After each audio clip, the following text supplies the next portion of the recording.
Supreme court বলে দিছে যার ক্ষমতা দখল করার আইনগত ভিত্তি নাই, তিনি দখল করে যত আইন করেন সংসদের 300 জনে মিলে যদি বিল করেন এটা অবৈধ। এবং যিনি এই কাজ করছেন অর্থাৎ জিয়র রহমান, মোস্তাক এবং সায়েম, তাদেরকে সুপ্রিম কোর্ট বলছেন রাষ্ট্রদ্রোহী, ফৌজদারি অপরাধকারী, চর দখলকারী, সেডিশ বলছেন তাদেরকে। কাজেই এই যে 3 তারিখে কি হবে, আচ্ছা 3 তারিখে ধরুন তারা একটা ডিক্লারেশন দেবে, এই ডিক্লারেশন দেওয়ার অথরিটি ওদের কে দিয়েছে? সংবিধান প্রণয়নের অথরিটি হবে জনগণ যদি ভোট দেয়। 70 সালে কিন্তু জনগণ ভোট দিয়েছিল, প্রাদেশিক পরিষদ এবং কেন্দ্রীয় পরিষদের ভোট দেয় এই অঞ্চলের যারা, তারা একত্রিত হয়ে গণপরিষদের মিটিং এর মধ্য থেকে সংবিধান পাশ করে তারা সেখানে একটা ডিক্লারেশন দিয়েছিল, যেটা আমাদের সংবিধানের প্রথম পাতাই আছে। তো এদেরকে ভোট দিয়েছে কে? এই বাচ্চা ছেলেদের কে ভোট দিয়েছে?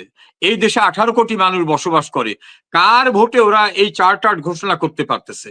এই চার্টার ঘোষণা করার এখতিয়ার তাদের নাই। নাম্বার 2 হচ্ছে ইউনূসের ক্ষমতায় থাকার পূর্তি পালন। এটা ক্ষমতায় থাকার পূর্তি পালন শব্দটা প্রপার না, বলতে হবে ক্ষমতা দখলের পূর্তি পালন।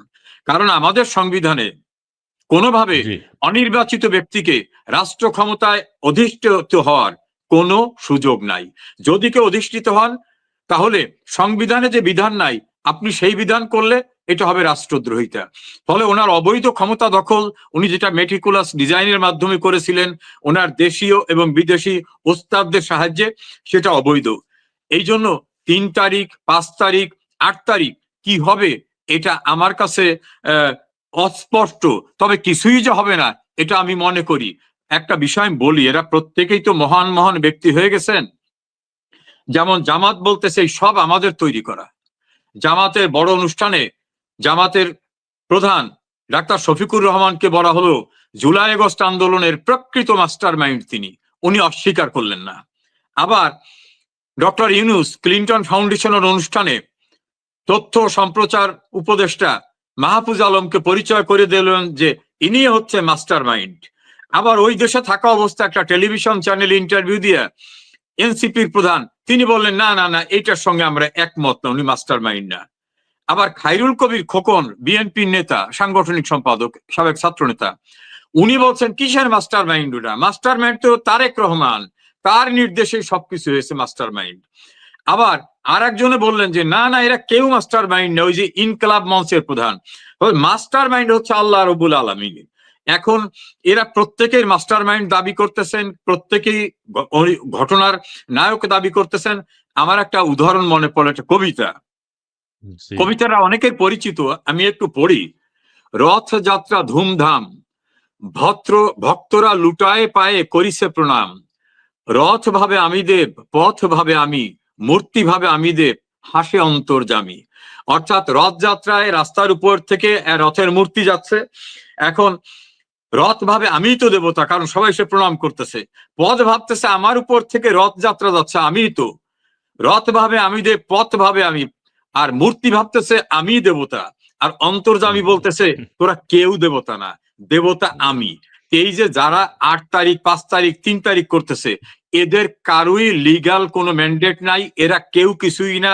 এদের যত ঘোষণাই দিক না কেন কোনো লিগাল অথরিটি তাদের নাই, এই ঘোষণা দিয়ে তাদের নতুন কিছু সৃষ্টি করার কোনো সুযোগ নাই। আচ্ছা, এখন আমি বলি, এখন আপনি বলছেন কোনো সুযোগ নাই, কিন্তু তারা তো 1 বছর ক্ষমতায় থেকে গেছে এবং অনেক কিছুই পরিবর্তন ঘটাচ্ছে, এবং এই ক্ষেত্রে আওয়ামী লীগের কিছু করার নেই, দেখুন আপনাদের কিছু করার নেই। না, দেশের মানুষ কিন্তু কিছু কিছু লোকদের বিভ্রান্ত করছিল, যেন উমামা ফাতেমা তাদের বৈষম্য বিরোধীর মুখপাত্র, সে বলছে আমরা প্রতারিত হয়েছিলাম। নীলা ইসরাফিল বলছেন প্রতারিত হয়েছিলাম। আজকে চট্টগ্রামের এক নেত্রী বলছে প্রতারিত হয়েছিলাম। চিত্রনায়িকা বাঁধন তিনি বলছেন যে না, এরা যে দল করবে, এরা যে উপদেষ্টা হবে, এ কথা আমাদের বলা হয়নি। আবার ওই যে ইনকলাব মঞ্চের হাদি, সে বলছে যে তখন তো এই কথা ছিল না। এখন মানুষের বিভ্রান্তি কেটে গেছে, সবাই বুঝতে পারছে এটা। কাজে আমাদের অনেক সময় মনে হইছে যে ঠিক আছে, আমাদের সম্পর্কে অনেকের অনেক ভুল ধারণা আছে, অভিযোগ আছে, মানুষ দেখুক কি আরামায় সেরা দিতে পারছে। এখন দেশের মানুষ ফুঁসে উঠছে। যারা তীব্র আওয়ামী লীগ বিরোধী গণমাধ্যমে কথা বলেন, সিনিয়র সাংবাদিক জনাব এম এ আজিজ, সিনিয়র সাংবাদিক জনাব মাসুদ কামাল, সিনিয়র সাংবাদিক জনাব জিল্লুর রহমান, সিনিয়র সাংবাদিক মোস্তফা ফিরোজ থেকে শুরু করে যারা আওয়ামী লীগ বিরোধী কথা বলতেন, এমনকি মতিউর রহমান চৌধুরী মানব জমিনের, প্রথম আলোর এডিটর, ডেইলি স্টার এডিটর, এরা সবাই মিলে এখন বলতেছে এ কোথায় আসলাম, এ কি ছিল, এর চেয়ে তো হাসিনা অনেক গুণে ভালো ছিল। দেশের মানুষ এখন ফুঁসে উঠছে। ওই যে আগ্নেয়গিরির অগ্নি উদগীরণ হওয়ার মতো অবস্থা। আমাদের দলীয় ব্যানারে করা লাগবে না, সাধারণ মানুষ ফুটে উঠছে। যেটার দৃষ্টান্ত দেখা গেছে গোপালগঞ্জে, আমাদের কোনো নেতা পর্যন্ত ছিল না, সাধারণ মানুষ এমন ভাবে এড়িয়ে আসছে যে সেনাবাহিনীর কনভয়ের ভিতরে চোরের মতো ঢুকে পালিয়ে আত্মরক্ষা করতে হয়েছে এই কথিত জুলাই আন্দোলনের ব্যক্তিদের। সেখানে র্যাব, বিজিবি, পুলিশ, আর্মি দিয়েও কিছু হয় না, এখন কোথাও লোক আসে না। কাজে মানুষ কিন্তু আর মনে হয় তাদের সুযোগ দেবে না। আমার ধারণা পতনের একেবারে লাস্ট সীমানায়, খাদের কিনারে আসছে।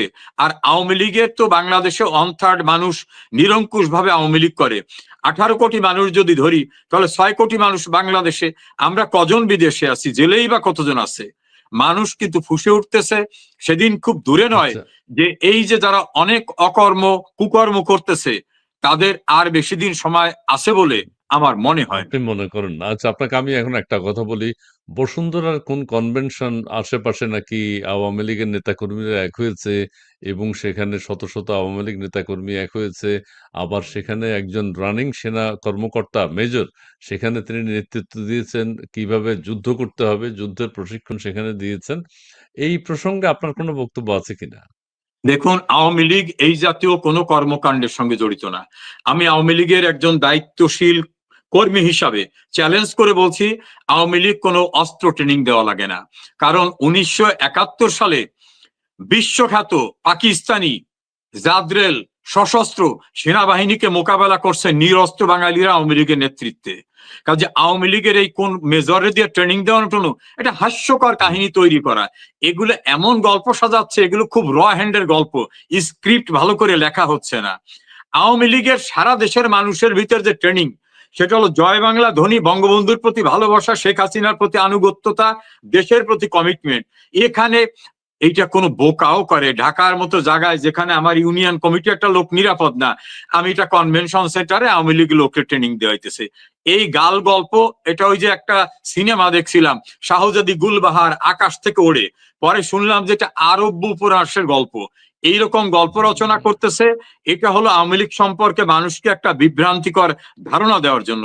এর সঙ্গে আওয়ামী লীগের সম্পৃক্ততা নেই। আওয়ামী লীগের কোনো নেতা কর্মী এই জাতীয় কোনো ট্রেনিং এ যাচ্ছে না। আমাদের ট্রেনিং আমাদের বিশ্বাস, আমাদের ট্রেনিং আমাদের ভালোবাসা। জি, জি, আরেকটা কথা বলি। আ কিছু, কিছু পত্রপত্রিকা টুকটাক দেখেছি। পত্রপত্রিকা তো সেভাবে আসে না। সোশ্যাল মিডিয়ায় যেগুলো আলোচনা হচ্ছে যে, সারা বাংলাদেশ থেকে আওয়ামী লীগের নেতাকর্মী বা মন্ত্রী পর্যায়ে যাদেরকে গ্রেপ্তার করা হয়েছে, তাদেরকে ঢাকায় আনা হচ্ছে। কোন প্রকার কি এক ধরনের গুজব চতুর্দিকে ছড়াচ্ছে। এই বিষয়টার সম্পর্কে আসলে কতটুকু জানেন? কেন আনা হচ্ছে? আপনার কোন ধারণা আছে? বা কেন দেখুন, আনা আমার হয়েছে? কোনো ধারণা নাই, তবে অনুমানটা আছে। কারণ এই সেই দেশ যে দেশে বঙ্গবন্ধুর মতো মহান ব্যক্তিকে নির্মমভাবে হত্যা করা হয়, যিনি বঙ্গভবনে না থেকে ওই ধানমন্ডির অর্ডিনারি বাড়িতে থাকতেন। এই সেই দেশ যে দেশে স্বাধীন সার্বভৌম রাষ্ট্রে প্রকাশ্যে বিরোধী দলীয় নেত্রীকে হত্যার উদ্দেশ্যে গ্রেনেড নিক্ষেপ করে 23 জনকে মেরে ফেলে। এই সেই দেশ যেখানে একসঙ্গে 63টি জেলায় বোমা নিক্ষেপ করা হয়। এটা সেই দেশ যে খুনিদের জেলখানার থেকে শেখ হাসিনাকে সরিয়ে দেওয়ার পর নির্বিচারে ছেড়ে দেওয়া হচ্ছে। এই সেই দেশ যেখানে 75-এর 15 আগস্ট বঙ্গবন্ধুকে খুনের পরে 31শে ডিসেম্বর জেলখানার গেট খুলে দিয়ে সবাইকে বের করে দেওয়া হয়েছিল। এই সেই দেশ যেখানে 3রা নভেম্বর 1975-এ জেলখানায় জাতীয় নেতাদের হত্যা করা হয়েছিল। কাজী এদেশে এদের দ্বারা অবিশ্বাস্য কিছু না। হরকাতুল জিহাদের নেতাদের যখন মুক্তি দিয়ে দিতে পারে, তখন জেলের ভিতরে যে কোনো অজুহাতে আওয়ামী লীগের নেতৃবৃন্দকে খুন করে ফেলতে পারে, এটা অস্বাভাবিক না। তবে এই ঘটনায় যদি কেউ জড়িত হন, তাদের জন্য ওয়ার্নিং, পৃথিবীর কোনো জায়গায় গিয়েও রক্ষা পাবেন না তারা। তার মানে এই ধরনের কিছু ঘটনা ঘটতে যাচ্ছে এরকম কোন ঘটতেই পারে আশঙ্কা না, আছে? নট আনলাইকলি হতেই পারে। আচ্ছা, এখন আরেকটা কথা বলি। বাংলাদেশ ইউরোপ একটা মন্তব্য করেছেন তিনি যে, নাহিদ ইসলাম বলেছেন জুলাই সনদ অনুযায়ী আগামী নির্বাচন হবে। এই যে বাংলাদেশ ইউরোপ, তিনি বলছেন ইসমাইল ভাই জুলাই সনদের ভিত্তিতে আগামী নির্বাচন হতে হবে। নাহিদ ইসলাম, তাহলে সংবিধানের কি হবে? সম রেজাউল করিম সাহেবকে জিজ্ঞাসা করেন এটা আইনটা কি। আচ্ছা, এখন যে বলছে জুলাই সনদ অনুযায়ী আগামী নির্বাচন হতে হবে, আজকের পত্রিকায় দেখেছি উনিও বলেছেন ভালো, ধন্যবাদ আপনাকে বাংলাদেশে ইউরোপ। সেটি হচ্ছে তাহলে এতদিন যে আলোচনা সমালোচনা 11 মাস যাবৎ চললো, এগুলোর কি হবে? আপনি একটু এই সম্পর্কে আইনি ব্যাখ্যা কি প্লিজ? ফলাফল তো কিছু বের হওয়ার কোনো সম্ভাবনা নাই, কারণ এই যারা ক্ষমতায় আছেন, ডক্টর ইউনূস, তারপর তার পরিষদ, সেনাবাহিনী প্রধান, র্যাব প্রধান, বিজিবি প্রধান, সচিবরা, পুলিশ প্রধান, সবাইকে তো শপথ যাদের নিতে হয়, তারা শপথ নেছেন যে বাংলাদেশের সংবিধানকে প্রোটেক্ট এবং প্রিজার্ভ করব, এই সংবিধানকে মানব। তো এই সংবিধানের ঊর্ধ্বে বাংলাদেশে কোনো আইন নাই। তো এই সংবিধানের বাইরে গিয়ে জুলাই প্রোক্লামেশন বলেন, অগস্ট প্রোক্লামেশন বলেন, আর সারা বছরের প্রোক্লামেশন বলেন, ডক্টর ইউনূস প্রোক্লামেশন বলেন, কোনোটাকে সুপারসিড করতে পারবে না লকে। আমাদের ল যেটা, এটাকে সুপারসিড করার কোনো সুযোগ নাই। ফলে ওই প্রোক্লামেশন অনুযায়ী ইলেকশন হবে, এটা ভাবার কোনো কারণ নাই। ইলেকশন না দিয়েও তো অনেক অবৈধ দখল করে থাকেন না? জিয়াউর রহমান ক্ষমতায় এসে অবৈধ দখল করে হ্যাঁ না করছিলেন না? ইরশাদ সাহেব এসে মার্শাল্লাহ জারি করেন নাই? মোস্তাক সাহেব হুম। থাকেন নাই? ক্ষমতায় থাকার চেষ্টা করতে পারেন যতক্ষণ অস্ত্র হাতে আছে, কিন্তু এটা যে অনন্তকাল থাকা যায় না, এটা প্রমাণিত সত্য। অতএব যা কিছু বাংলাদেশে হবে, সেটা লিগালিটি হচ্ছে সংবিধান সম্মত উপায়ে হতে হবে, এর বাইরে আর কোনো কিছু করার নাই। করার নাই। ওকে, আপনাকে অনেক ধন্যবাদ। আমরা দর্শক মণ্ডলীর কিছু মতামত নিয়ে এস এম মঞ্জু, এটা হলো সম্পূর্ণ মিথ্যা গুজব নাটক ইউনূসের আরেকটা মেটিকুলাস ডিজাইন। জি, ধন্যবাদ আপনাকে মোহাম্মদ মঞ্জু। মেহেদী মানিক তিনি বলছেন, কষ্ট শুধু আমাদের মতো তৃণমূলের কর্মীদের, আজকের এই পরিস্থিতির জন্য আমাদের নেতারা দায়ী। এই সম্পর্কে আপনার একটু বক্তব্য শুনতে চাইব। নেক্সট হচ্ছে এসকে আকাশ মিয়া, চাঁদাবাজ সনদ চাই। আচ্ছা, চাঁদাবাজি হচ্ছে দেশে ব্যাপকভাবে। হ্যাঁ, মিজান সরকার, আর করিস না, জুলাই জুলাই, এবার হবে গণধোলাই ইনশাল্লাহ। জয় বাংলা, জয় বঙ্গবন্ধু। রক্তাক্ত বাংলাদেশ যাত্রা রঙ্গমঞ্চে মেজর সাদেক আলী, চিত্রনাট্য রচনা ইউনূস, বিপদে পড়লেই ইউনূসের নতুন নাটক মুক্তি পায়। জি, ধন্যবাদ আপনাকে। রাফিয়া আক্তার, আপনাদের দুজনকে অসংখ্য ধন্যবাদ। ধন্যবাদ আপনাকেও। ইনফোস্টার, বিএনপি যে এত কাপুরুষের মতো দেশদ্রোহী যা ইচ্ছা তাই করতে দিচ্ছে, তাদের ভবিষ্যৎ কি? আচ্ছা, এই আরেকটা প্রশ্ন। আচ্ছা, আর আপনাদের মতো 70-80% সমর্থন, আপনাদের তো 70-80% সমর্থন, তো তোরা বোরা পাহাড়ের গুহায় লুকাইয়া থাকা, কথা না বলে দেশে আসেন। আচ্ছা মুন্না, তুমি কমেন্টস গুলো দেখাতে থাকো। গুজব ছড়িয়ে ইউনূস ঠিক থাকতে চাইছে। জি, নাইম এন্টারটেইনমেন্ট। একটা প্রশ্ন, সেটা হচ্ছে তৃণমূলের ব্যাপারে আপনাদের কোনো উদ্যোগ নাকি খুব কম, যেভাবে হওয়ার কথা ছিল তার চেয়ে নাকি অনেক কম। দ্বিতীয় কথা হচ্ছে বিএনপি কি ভুল করছে কিনা, ওই ধরনের একটা প্রশ্ন আসছে। আরেকটি হচ্ছে 70-80% যদি আপনাদের সমর্থক হয়, আপনারা মাঠে আসছেন না কেন? জি প্লিজ। দেখুন, আমাদের দেশের যে বিপুল পরিমাণ মানুষের সমর্থন আছে, সেই সমর্থনটা মানুষের ভালোবাসা।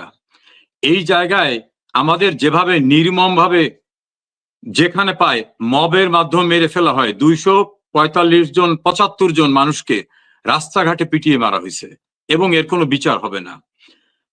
বিপুল পরিমাণ পুলিশকে মেরে ফেলা হয়েছে, এর কোনো বিচার হবে না। আপনারা কি চান যে আমাদের মবের ভিতর ধরে মেরে ফেলুক? আমাদের দেশে তো কোনো এখন আইন নাই, কোনো প্রশাসন নাই। কোর্টে যাব, কোর্টের ভিতরে সাবেক আইনমন্ত্রীকে, সাবেক তথ্যমন্ত্রীকে কোর্টের ভিতরে মারতেছে। লয়ার এনগেজ করবো, লয়ারকে জেলে নিয়ে যাচ্ছে। এই অবস্থায় দেশের ভিতরে আমরা কিভাবে কাজ করব? তবে আমরা সুসংগঠিত হচ্ছি, করব। দ্বিতীয় হচ্ছে, আমাদের তৃণমূলের কর্মীদের বলবো, এটা একটি ষড়যন্ত্রের শিকার আমরা সবাই, তৃণমূলের কর্মীরা সহ আমরা সবাই। বঙ্গবন্ধু ভবনকে উড়িয়ে দেওয়া, গুড়িয়ে দেওয়া, এর চেয়ে ক্ষতি বাঙালি জাতির ইতিহাস আর কিছু নাই। বঙ্গবন্ধু কন্যার স্বামীর বাড়ি সুধাসদন, সেটাকে লুট করে গুড়িয়ে দেওয়া হয়েছে। আমার ভাইদের বাড়িঘর লুটপাট করে পেট্রোল দিয়ে পুড়িয়ে দেওয়া হয়েছে, গাছের পাতাটা পর্যন্ত নাই। কাজী যারা আমরা আওয়ামী লীগ করি, তাদের উপর প্রতিশোধ, 71-এর পরাজয়ের প্রতিশোধ নেওয়া হচ্ছে এগুলি। কাজী একটু ধৈর্য ধরে অপেক্ষা করেন, অন্ধকার চিরস্থায়ী না। আমরা সবাই বিপদাপন্ন, এই বিপদ ইনশাল্লাহ কেটে যাবে। অন্ধকার চিরস্থায়ী না, এই বিপদ ইনশাল্লাহ কেটে যাবে। আমি সূর্য ইসমাইল ভাই স্যারের কাছে প্রশ্ন, আওয়ামী লীগের ভবিষ্যৎ পরিকল্পনা কি? কিছুটা তিনি বলেছেন এই বিপদ কেটে যাবে। সবাইকে ঐক্যবদ্ধ থাকতে হবে, প্রথম কথা হচ্ছে সেটি। জি, আবু নাসের, বিনা ভোটের মন্ত্রীরা কি লজ্জা হবে? একটু লজ্জা হবে না এই রাতের ভোটের মন্ত্রী? ধন্যবাদ আপনাকে। মোহাম্মদ নুরা আলম তালুকদার, আওয়ামী লীগ এর কি করণীয় কি? আওয়ামী লীগের করণীয় কি? ঐক্যবদ্ধ আলমাস, সরকার, সাকিব, কিশোর গ্যাংরা কখনোই সংবিধান বাতিল করতে পারবে না। ধন্যবাদ আপনাকে। আর ঠিক আছে। আমরা দর্শক মণ্ডলী আপনারা অনেকে যুক্ত হয়েছেন। আমরা সবগুলো কমেন্টস পড়তে পারিনি। তবে আমরা দেখানোর চেষ্টা করছি। মুন্না এর পরের কমেন্টস অনেকে আবার অনেক বেশ বিষাক্ত কমেন্টস করেন যেগুলো পড়া যায় না, বাংলা ডিকশনারিতে নাই, বাংলার অভিধানে নাই। সেগুলো একটু সমস্যা। সশস্ত্র সংগ্রামের বিকল্প কি? আচ্ছা, কি বিকল্প? হ্যাঁ, সঞ্জয় তালুকদার এই হাসনাত কইছিল না, কইছে দেখা না দিলে বন্ধু কথা কইও না। সেদিন তো গোপালগঞ্জে দেখা দিছিল। পালাইলি কেন? আচ্ছা, এরা পালাইছে কেন সেটা তো আমরা জানি না। তারা সেনাবাহিনীর অধীনে পালিয়েছে। এই মুহূর্তে শেখ হাসিনার সরকার বারবার দরকার। মাননীয় জি, ইসলাম, দেশের মানুষ প্রচন্ড মানসিক অশান্তিতে আছে। এই দেশের মানুষ প্রচন্ড মানসিক অশান্তিতে আছে। এটা সত্য। দেশের প্রত্যেকটা মানুষ কিন্তু এই বাংলাদেশে প্রতি সেকেন্ড, প্রতি মুহূর্তে মানে ৫ মিনিট ১০ মিনিট পর নতুন ঘটনা ঘটছে। সেইসব ঘটনা নিয়ে মানুষ উদ্বিগ্ন, নিশ্চিন্তে ঘুমাতে পারছে না, পড়ালেখা নিয়ে চিন্তা করতে পারছে না, ভালো কাজের কোনো চিন্তা করতে পারছে না, অফিসে যেতে পারছে না। যাচ্ছে, মনে কিন্তু নানান ধরনের চিন্তা, কি হবে, কি হচ্ছে? বাংলাদেশের রাস্তায় বের হলে তারা নিরাপদ কিনা? এই টোটাল বিষয়টা নিয়ে একটু কনক্লুশন আপনার কাছে শুনতে চাই। এই যে একটা উদ্ভূত পরিস্থিতির মধ্যে মানুষ আছে, যেই পরিস্থিতি কারো কাঙ্ক্ষিত ছিল না। সেই পরিস্থিতির মধ্যে মানুষকে বসবাস করতে হচ্ছে। আপনার কনক্লুডিং ডায়ালগ একটু শুনতে চাই, তারপর আমরা দেখুন শেষ করে দিব। দেখুন একজন আপনার দর্শক শ্রোতা বলছেন যে বিনা ভোটের এমপিরা, আমি তাকে একটু মনে করে দিই যে কনস্টিটিউশনাল প্রসেসে নির্বাচন হয়েছে, সেই নির্বাচনকে একসেপ্ট করেই পার্লামেন্টে বিএনপিও গেছে, জাসদ গেছে, ওয়ার্কার্স পার্টি গেছে, গণফোরাম গেছে, অর্থাৎ ডক্টর কামালের নেতৃত্বাধীন যে জোট ছিল সেই জোটের নেতারাও গেছে। কাজে বিনা ভোটের এমপি এই কথা বলা ঠিক না। তাদেরকে একটু মনে করে দিই যে বিচারপতি রৌফ প্রধান নির্বাচন কমিশনার থাকা অবস্থায় মাগুরা কেলেঙ্কারির মতো জঘন্যতম ঘটনা ঘটেছিল। মোসাদ্দেক আলী ফালুকে ঢাকায় নির্বাচিত করার জন্য বাইরে থেকে ট্রাক ভর্তি লোক আনা হয়েছিল। কোন লোক ভোট না দেওয়া সত্ত্বেও ৯৬ সালের ১৫ ফেব্রুয়ারি নির্বাচন হয়েছিল। জিয়াউর রহমান ভোট ছাড়া ক্ষমতায় এসে ১০২% ভোট নিজেকে কাস্ট করে নিজেকেই নিজে প্রেসিডেন্ট ঘোষণা করেছিলেন। এবং জেনারেল জিয়াউর এরশাদও ক্ষমতা এসে একই ঘটনা ঘটিয়েছিলেন। আওয়ামী লীগ কিন্তু কোনোদিন সামরিক শাসন জারি করে ক্ষমতায় আসেনি, অবৈধ উপায়ে ক্যান্টনমেন্টের ভিতর থেকে ক্ষমতায় আসেনি। আওয়ামী লীগ গণতান্ত্রিক রাজনৈতিক ধারাবাহিকতায় ১৯৪৯ সাল থেকে দীর্ঘ ধারাবাহিকতায় বাঙালি জাতির ইতিহাসের যা কিছু গৌরবময় অর্জন সব আওয়ামী লীগের নেতৃত্বে এসেছে।